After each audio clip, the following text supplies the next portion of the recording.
TV Telugu stories. మా ఛానల్ని subscribe చేసుకోండి. అలానే ఈ వీడియోని లైక్ చేయండి, షేర్ చేయండి.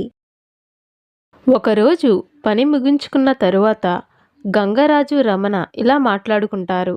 అన్నయ్య, నీకు చాలా థ్యాంక్స్. నీ వల్లే ఈరోజు నా 5,000 నోట్లోకి వెళ్తున్నాయి. ఏ ఊరికి వెళ్ళినా ఎవ్వరూ పని ఇవ్వనన్న సమయంలో నీవు నన్ను ఎంతగానో ఆదుకున్నావు. నీ వల్లే నేను నా కుటుంబం ఎంతో సంతోషంగా ఉన్నాము. నువ్వు ఆ దేవుడిచ్చిన అన్నయ్యవి. రమణ, ఇందులో నేను చేసిందేముంది? నీకు పని చూపించాను, అంతే కదా. నీ పరిస్థితుల్లో నేనుంటే నువ్వైనా నాకు సాయం చేసేవాడివే కదా. రమణ, ఇప్పుడే పని చేయడం మొదలుపెట్టావు కదా, మెల్లమెల్లగా కొంచెం కొంచెం డబ్బులు దాస్తూ ఉండు. అవి భవిష్యత్తులో నీ కుటుంబానికి ఎంతో ఉపయోగపడుతుంది. అయ్యో, అసలు విషయమే మర్చిపోయాను. మీ వదిన ఎప్పటి నుంచో నిన్ను మరదల్ని ఇంటికి తీసుకొని రమ్మంటుంది. రమణ, నువ్వు మరదలు ఈ ఆదివారం మా ఇంటికి రండి. అలా కాసేపు భోజనం చేసి కబుర్లు చెప్పుకుందాం. అలాగే అన్నయ్య, తప్పకుండా వస్తాము అని వాళ్ళు మాట్లాడుకుంటూ ఉంటారు. అలా రమణ గంగరాజు ఇంటికి వెళ్లడంతో ఇద్దరు కుటుంబాలు బాగా కలిసిపోతాయి. తమ్ముడు, అప్పుడప్పుడు వస్తూ ఉండండి. అలాగే అన్నయ్య, ఈసారి మీరు మా ఇంటికి రావాలి, తప్పకుండా. అలా వాళ్ళిద్దరూ సొంత అన్నదమ్ముల్లా కలిసిపోతారు. ఏ పని చెయ్యాలన్నా ఇద్దరూ కలిసే చేసేవారు. ఏ వస్తువు కొనాలన్నా ఇద్దరూ కలిసి ఆలోచించుకొని కొనేవారు. రమణకి కూడా రోజు ఏదొక పని దొరుకుతూ ఉండేది. రమణ కూడా బాగా సంపాదించడం మొదలు పెడతాడు. పూరిపాకలో ఉండే రమణ డబ్బులు బాగా సంపాదించడంతో ఒక మంచి ఇంట్లోకి అద్దెకు దిగుతాడు. ఒకరోజు గంగరాజు తన కుటుంబంతో రమణ ఇంటికి వస్తాడు. అన్నయ్య, మన 2 కుటుంబాలు ఇలా కలిసి ఉండడం నాకు ఎంతో ఆనందంగా ఉంది. ఏంటి చెల్లి, కొత్తింట్లో అద్దెకు దిగినట్టు చెప్పనే లేదు? పోనీలేండి మరిది గారు, ఇప్పటికైనా మా చెల్లి మెడలో ఒక బంగారు తాడు చేయించారు. అవునక్క, ఆ చిన్న ఇంట్లో అస్సలు ఉండలేకపోయాము. అందుకే ఈ పెద్దింటికి వచ్చేసాము. ఎన్నాళ్ళని పసుపు తాడుతోనే ఉంటాను. అందుకే బంగారు తాడు చేయించమని చెప్పాను. మంచి పని చేశావు చెల్లి. అప్పుడు రమణ, దేవి, వెళ్ళి అన్నయ్యకి వదినికి ఇష్టమైన వంటకాలు తయారు చెయ్యు.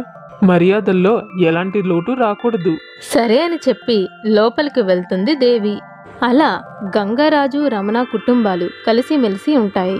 రమణకి రోజూ పని దొరకడం వల్ల డబ్బులు బాగా సంపాదిస్తూ ఎదుగుతూ ఉంటాడు. అయితే గంగరాజు కూడా ఆర్థికంగా ఎదుగుతూ ఉండడంతో రమణకి మనసులో అసూయ పడుతుంది. గంగరాజు అలా ఎదగడం చూసి రమణ ఓర్చుకోలేకపోతాడు. గంగరాజు కన్నా రమణ ఎక్కువ డబ్బులు సంపాదించాలని, గంగరాజు కన్నా ఒక మెట్టు పైనే ఉండాలని రమణ మనసులో అనుకుంటాడు. మెల్లగా గంగరాజు అంటే ద్వేషం పెంచుకుంటాడు రమణ. ఆ రోజు నుంచి గంగరాజుతో సరిగ్గా మాట్లాడేవాడే కాదు. ప్రతి విషయంలోనూ గంగరాజుని దూరం పెట్టేవాడు. ఒకరోజు గంగరాజు వెళ్తూ ఉండగా అతనికి రమణ కనిపిస్తాడు. ఏంటి తమ్ముడు, ఈ మధ్య అస్సలు కనిపించడం లేదు. మాట్లాడదామన్నా అస్సలు దొరకడం లేదేంటి? కొంచెం బిజీగా ఉండడం వల్ల మాట్లాడడం కుదరలేదు అన్నయ్య. సరే, నాకు కొంచెం పనుంది, నేను వెళ్తాను అని చిరాగ్గా సమాధానం చెప్తాడు రమణ. అదేంట్రా అలా అంటావు? మనం మాట్లాడుకొని చాలా రోజులైంది. అయినా పనులు ఎప్పుడు ఉండేవేగా, తర్వాత చూసుకుందువులే. అది అన్నయ్య, మీ మరదలకి ఒంట్లో బాగాలేదు, మందులు కొనడానికి వెళ్తున్నాను. సరే, తర్వాత మాట్లాడుకుందాం అంటూ తొందరగా అక్కడి నుంచి వెళ్ళిపోతాడు రమణ. ఏదో హడావిడిలో తనతో మాట్లాడలేదని అంతగా పట్టించుకోడు గంగరాజు. గంగరాజు ఎదగకుండా ఉండాలంటే, తనకన్నా ఒక మెట్టు కిందనే ఉండాలంటే గంగరాజుకి ఎలాంటి పని దొరకకుండా చెయ్యాలని అనుకుంటాడు రమణ. ఒకరోజు రమణ తన తోటి పని వాళ్లతో ఇలా మాట్లాడుతూ ఉంటాడు. ఒరే సుబ్బు, నీకు ఈ విషయం తెలుసా? మొన్న మనందరం ఫ్యాక్టరీలో పనిచేసామా? ఆ గంగరాజు అక్కడున్న పంచదార బస్తాలు ఇంటికి తీసుకెళ్ళిపోయాడట. అవన్నీ బజారుకు పట్టుకెళ్ళి అమ్ముకున్నాడట. చూడరా ఎలాంటి పనులు చేస్తున్నాడో. మంచోడు అనుకున్నాం గాని ఇలాంటి దొంగ పనులు చేస్తాడనుకోలేదు. అవునా, అలా జరిగిందా? అయినా ఆడు మేము ఎన్నో సంవత్సరాల నుంచి కలిసి పనిచేస్తున్నాం. ఆడలాంటోడు కాదే. అవునరా రమణ, ఆడలాంటోడు కాదు. ఎవరో నీకు తప్పుగా చెప్పుంటారు. అయినా మాకన్నా నువ్వే వాడితే ఎక్కువగా ఉంటావు. నువ్వే ఇలా చెప్తే ఏమైనా బాగుందా? బాగా చెప్పావు. ఆడలాంటోడు కాదు రమణ. అయ్యో, నేను కూడా మీలాగే అనుకున్నానురా. కానీ వాడితో ఉన్నాకే నాకు కూడా తెలిసింది వాడు ఎలాంటి వాడనేది. వాడు నెమ్మదిగా ఉండి చెయ్యాల్సిన పనులన్నీ చేస్తాడ్రా. వాడిని అస్సలు నమ్మకూడదు. చెప్పడం వరకు చెప్పాను. వాడితో కలిసి ఉన్నారనుకో, ఏదో ఒక రోజు వాడు చేసిన పనులన్నీ మీ మీదే నెట్టేస్తాడు. అప్పుడు స్టేషన్ చుట్టూ తిరగాలి. సరే, ఇంక నేను వెళ్తాను. రమణ అలా చెప్పడంతో వాళ్ళిద్దరూ మాట్లాడుకుంటారు. ఏంట్రా, గంగడు ఇలా చేస్తాడని అస్సలు అనుకోలేదు. డబ్బు ఎట్టాంటోడినైనా మార్చేస్తుంది. వీడంతా డబ్బులు ఎక్కువ సంపాదించాలని ఇలాంటి పనులు చేసుంటాడు అంతేలే అని వాళ్ళు మాట్లాడుకుంటారు. అప్పుడు రమణ తన మనసులో ఇలా అనుకుంటాడు.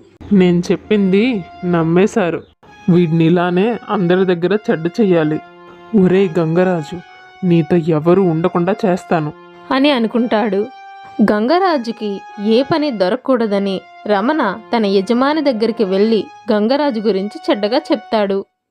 అయ్యా, ఆ గంగరాజు మీరు అనుకున్నంత మంచోడు కాదు. ఏ పనికి వెళ్తాడో ఆ పని చేసేటప్పుడు అక్కడ ఏవో ఒకటి కుట్టేయడం, లేకపోతే డబ్బులు నొక్కేయడం చేస్తున్నాడు. మొన్న పంచదార బస్తాలు నొక్కేశాడు. ఆ యజమానికి తెలిసి వాడిని పనిలోంచి తీస్తాడు. ఈ విషయం మా అందరికీ తెలుసు. కాబట్టి వాడిని పనిలో పెట్టుకోవాలంటే కొంచెం ఆలోచించండి అయ్యా. అవునా, అంత జరిగిందా? నాకు ఈ విషయాలేమీ తెలియవే. ఇంత జరిగాక అలాంటి వాడిని ఎవరైనా పనిలో పెట్టుకుంటారా? నేను కూడా పెట్టుకోను. అలా రమణ గంగరాజు గురించి లేనిపోనివి చెప్పి ఏ ఉపాధి దొరకకుండా చేస్తాడు. గంగరాజు కూలీ డబ్బులు తీసుకోవడానికి వెళ్తూ ఉండగా దారిలో తన తోటి పనివాళ్ళు కనిపిస్తారు. ఏరా, అప్పుడే కూల్ డబ్బులు తీసుకున్నారా? నాకు ఒక మాట చెప్తే నేను మీతో వద్దును కదా. చాలులే, నీతో కలిసి వెళ్ళాలా? నీతో కలిసి ఉంటే అందరూ మమ్మల్ని తప్పుగా అనుకుంటారు. ఏదో ఇన్ని రోజులు నీ గురించి పూర్తిగా తెలియక నీతో కలిసి ఉన్నాము. ఇంకా నీ గురించి పూర్తిగా తెలిసాక నీతో ఎవరైనా ఉంటారేంటి? అదేంట్రా అలా అంటున్నావు? నేనేం తప్పు చేశానని? ఏదో నేను దోపిడీలు దొంగతనాలు చేసినట్టు మాట్లాడుతున్నావు. ఏమైంది నీకు? నాకేమీ కాలేదులే. చేసిందంతా చేసి మళ్ళా ఏం చేశాను అని అడుగుతున్నా. తప్పుకో, అవతల మాకు బోల్డ్ పనులున్నాయి. నీతో మాట్లాడుతుంటే అవతల పనులన్నీ ఆగిపోతాయి. నీకేమి, అక్రమంగా బాగానే డబ్బులు సంపాదించావుగా అని చెప్పి వాళ్ళు అక్కడి నుంచి వెళ్ళిపోతారు. వాళ్ళ మాటలకి గంగరాజు చాలా బాధపడతాడు. ఏంటి వీళ్ళు నేనేదో తప్పు చేశానన్నట్టు మాట్లాడుతున్నారు? నేనే తప్పు చేయలేదే. నా గురించి ఎవరైనా చెడ్డగా చెప్పారా ఏంటి అని అనుకొని తన యజమాని దగ్గరికి వెళ్తాడు. అయ్యా, నాకు ఇవ్వాల్సిన కూల్ డబ్బులు ఇంకా ఇవ్వలేదు. ఇస్తే నేను తీసుకొని వెళ్ళిపోతాను. కూల్ డబ్బులు ఇస్తాను కానీ రేపటి నుండి ఇంకా పనిలోకి రాకు. ఏమైందయ్యా అలా అంటున్నారు? నేనేమైనా తప్పు చేశానా ఏంటి? దయచేసి అలా చెయ్యొద్దయ్యా. రోజు ఏదో కూలి పని చెయ్యందే మా ఇల్లు గడవదు. నిజాయితీగా ఉన్నోడికైతే ఎవరైనా పనిస్తారు. నీలా దోపిడీలు దొంగతనాలు చేసేవారికి ఎవరిస్తారు? నేనే దోపిడీ చేశానయ్యా. ఎవరో నా గురించి తప్పుగా చెప్పుంటారు. నాకు ఎలాంటి పాపం తెలీదు. నన్ను నమ్మండి అయ్యా. దయచేసి నన్ను పనిలోంచి తీయొద్దు. మిమ్మల్ని బతిమాలుతున్నాను. చూడు గంగరాజు, నీ గురించి అంతా తెలిసిపోయింది. ఇక నుండి వెళ్ళు. ఇక నీకెవ్వరు పనివ్వరు కూడా. అందుకే ఇలాంటి దొంగ పనులు చేసేటప్పుడు ముందు వెనక ఆలోచించాలి. లేదంటే ఇలాంటి పరిస్థితులే వస్తాయి. తన యజమాని అలా అనడంతో గంగరాజు చాలా బాధపడతాడు. తన జీవనోపాధి పోయిందని బాధపడుతూ ఇంటికి వెళ్తూ ఉంటాడు గంగరాజు. అలా వెళ్తూ ఉండగా దారిలో అతనికి రమణ తన గురించి అందరికీ చెడ్డగా చెప్పడం వింటాడు. ఆ తరువాత ఏం జరిగిందో నెక్స్ట్ ఎపిసోడ్లో తెలుసుకుందాం.